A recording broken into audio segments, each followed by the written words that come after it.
Hai mai visto volare i fenicotteri rosa? Io sono andato al lago di Burano, nella bassa Toscana vicino a Capalbio.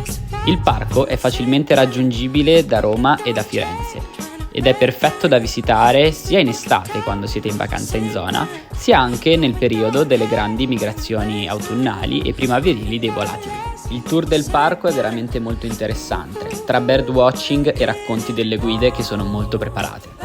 Se vuoi saperne di più, vai a vedere il video sul mio canale YouTube, trovi il link in bio e seguimi qui su Instagram per altre esperienze a contatto con gli animali.